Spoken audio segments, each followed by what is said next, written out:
Très chers amis, ravi de vous retrouver pour le Betsou Yaroum du mercredi matin. Alors la semaine dernière, nous avions vu que le Maguide de Mézérich allait transmettre son savoir au Admour Hazaken et que il allait rendre son âme au Créateur le 19 Kislev, qui était le même jour du dévoilement du Admour Hazaken après sa sortie de prison. Et il faut savoir que le jour de Rosh Hashanah 5507, le Baal Shem Tov Akadosh, il est rentré dans sa chambre pendant de longues heures terribles. Rosh Hashanah, jour du jugement. Il était comme un feu dévorant, impossible de s'approcher de lui. Il pria en évoquant les noms divins et monta jusqu'au palais du Mashiach. Il est parti là-bas dans le palais du Mashiach dans le ciel et il lui a dit: je ne suis pas prêt à abandonner, je ne redescendrai pas tant que je ne lui aurai pas demandé quand prendra fin cet exil. Il parlait de l'exil dans lequel on est. Et il vit de ses yeux tout ce qui allait se passer pour le peuple d'Israël depuis son époque jusqu'à la fin des temps. Il a vu là-bas la Haskala, l'idéologie d'intégrer du Chol dans la Torah, celle qui fera des milliers de victimes dans le peuple d'Israël, qui poussera nos frères juifs à l'assimilation, qui fera tomber des familles entières qui se disloqueront à cause de l'assimilation parce qu'on a voulu rentrer du Chol dans le Kodesh. Il a vu la Shoah, les massacres spirituels et matériels. Il a vu tout ce qui allait se passer jusqu'à aujourd'hui. Il a vu ce qui se passerait aujourd'hui et qu'on n'a plus de repères, qu'on n'a plus de fondements, qu'on dit que de papa c'est bien, de maman c'est bien et qu'on dit que ça ne sert à rien d'avoir un papa et une maman, que d'avoir des enfants, pourquoi faire, à quoi ça sert, vivons heureux, vivons égoïstes. Chas Shalom. Il a tout vu. Et il a dit: c'est pas possible. Je vais demander au Mashiach de venir tout de suite avant d'empêcher ces malheurs de s'abattre sur le peuple juif. Le Baal Shem Tov, il a dit: il est de mon devoir de lui dire de se dévoiler maintenant pour qu'on évite tous ces malheurs. Alors, il est allé voir le Mashiach et il a eu une grande discussion avec lui. Et il lui a dit: quand est-ce que cette amertume prendra fin? Je te demande de me donner une réponse claire et non pas une allusion, comme tu as donné à Rabbi Yehuda ben Levi. Rabbi Yehuda ben Levi lui a dit: je viendrai. Et il lui a donné une réponse vague. Il lui a dit: non, je ne veux pas de réponse vague, donne-moi une date, donne-moi un moment. Et le Mashiach lui a dit: je viendrai quand tes sources jailliront en dehors. Le Mashiach, il a dit au Baal Shem Tov: tu as avec toi Achiach Shiloni qui a entendu Akadosh Baruch Hu, la Torah de la Chassidoute. Il a été le seul à la comprendre. Et il était destiné à venir au monde et ne pas subir le décret de la mort dans le désert pour vivre pendant 8 générations. Pourquoi 8 générations? Car le chiffre 8, c'est le chiffre lié au Olam Haba, c'est le chiffre de l'infini, c'est le chiffre lié au Mashiach, qui est matérialisé par le chiffre 8.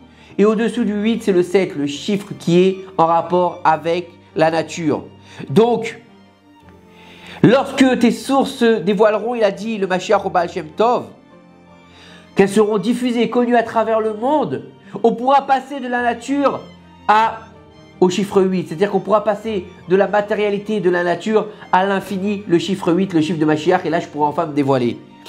Le Mashiach, il a dit: lorsque tes sources jailliront dehors. C'est quoi dehors? C'est lorsque le livre saint du Tanya sera publié, ce sera le début du jaillissement des sources vers le peuple. Et désormais nous comprenons pourquoi il est d'une nécessité absolue d'étudier le Tanya, jour après jour. Il faut savoir que, malheureusement, on pense que le Tanya, il est seulement lié à une partie de la population juive. Le Tanya, c'est que pour les Lubavitch, c'est que pour les Chabad. Le Tanya, c'est des explications du Admour Hazaken, qui est le premier Rabbi Chabad. C'est vrai, c'est le premier Rabbi Chabad, mais c'est faux. Ça n'appartient pas seulement aux Lubavitch ou aux Chabad.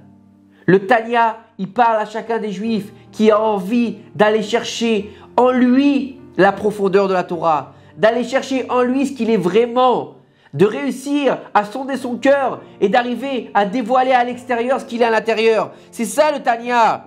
Tout celui qui est lié avec ce livre, il doit savoir qu'au moment où il se retrouvera dans la détresse, où il sera perdu ou oppressé, s'il dit 3 fois « Rabbi, sauve-moi », quand il dit « Rabbi, sauve-moi », il parle du Admour Hazaken.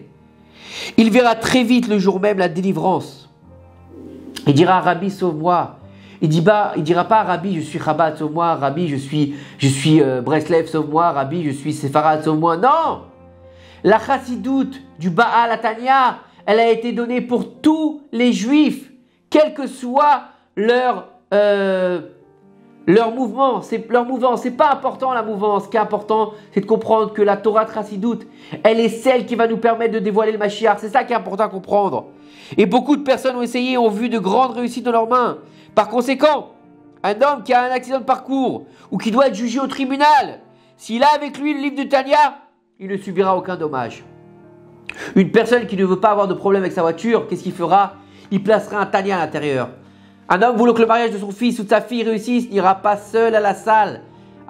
Il n'ira pas à la salle avant d'avoir pris le Tanya et d'avoir lu la moitié d'un chapitre en disant Rabbi sauve-moi. Il a été trouvé un petit mot rédigé de la main du Admour Hazaken lui-même, où il est écrit qu'Hachem nous en préserve, que si un juif se trouve dans une épreuve, ou qu'il a un problème de santé, chas v'shalom, un problème financier, ou bien d'ordre spirituel, qu'il dise. Donc le Admour Hazaken lui-même a marqué que ce juif dise, qu'il prenne le livre du Tanya et lise quelques lignes, qui se présentent devant lui en disant ensuite Rabbi sauve-moi, et il sera exaucé. Ce n'est pas de la magie, ce n'est pas c'est pas un génie, le Admour Hazaken, on frotte pas la lampe, on lui demande d'intervenir. Non, ça s'appelle d'avoir confiance en nos sages. Ça s'appelle de croire aux paroles des justes, des tzadikim. Que lorsque tu vas voir un rave et il te dit commence à mettre les tefilines et tu auras la guérison, ne va pas dire oh, tous les médecins m'ont condamné, tu vois pas si je mets les tefilines, qu'est-ce que ça veut faire? Si le rave il t'a dit mets les tefilines et que tu vas être sauvé, fais-lui confiance. Si le rave il te dit, tout le monde t'a dit tu peux pas marcher, lui te dit tu vas marcher, tu marcheras. Mais il faut que tu lui fasses confiance.